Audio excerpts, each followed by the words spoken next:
Hi J501, welcome to the Strategic Group Maps Framework Teachback. We'll be discussing what a strategic group map, or SGM, is, how it can help build your strategy, where it's most appropriate, and do an example walkthrough together. So what is an SGM? This framework is essentially a visualization of strategic groups, where strategic groups are a set of companies that compete in similar ways and have similar business models and customer profiles. The map essentially shows competitive landscapes and customer segmentations through the use of cluster mapping across two axes. Next, we'll discuss how this framework can help build your strategy.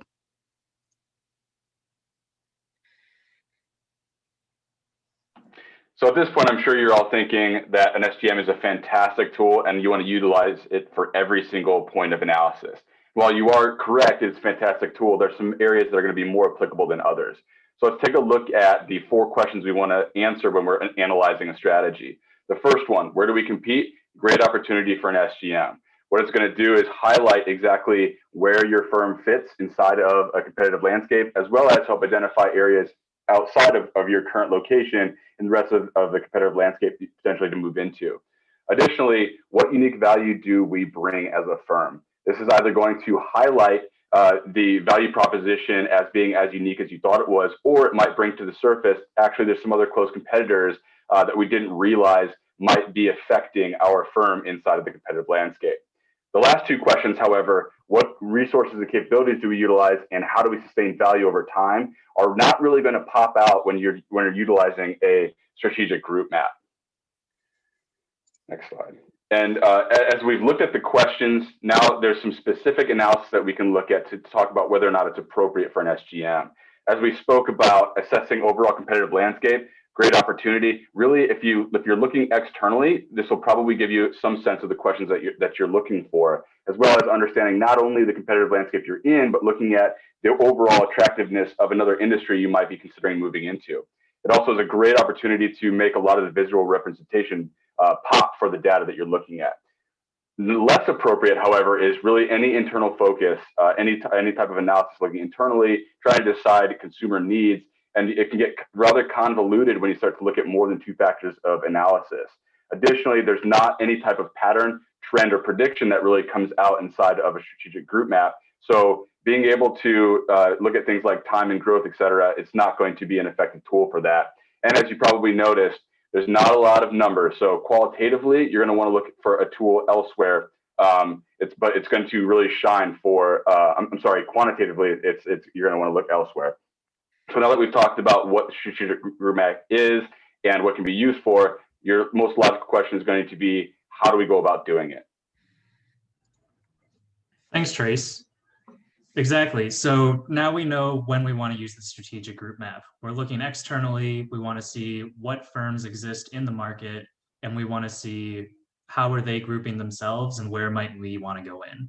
So the first thing that we want to do as a firm is we want to identify what are the key attributes or differences that are between firms and within this industry to derive value. That could be relative price, geographic placement, their breadth of product line, vertical integration, and so on. Next, we want to take 2 of those factors, starting with the 2 that we believe as a firm are the most important, and put them on either axis. We want to make sure that as we line them up on the axis, that going from left to right or bottom to top is how they're increasing, because usually people think the top right is the most extreme and bottom left is the smallest for whatever factors we're using. The third step is we want to plot these companies according to where we believe they are for each of these factors. And then finally, you want to identify clusters.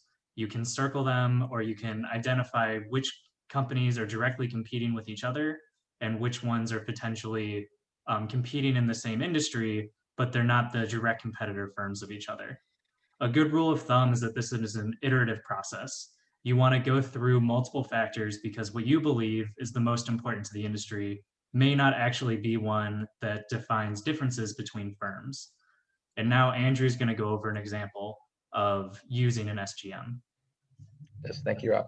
So yeah, we just talked about the step-by-step process that which you would build one of these charts. And we're going to look at this example looking at different fast food places.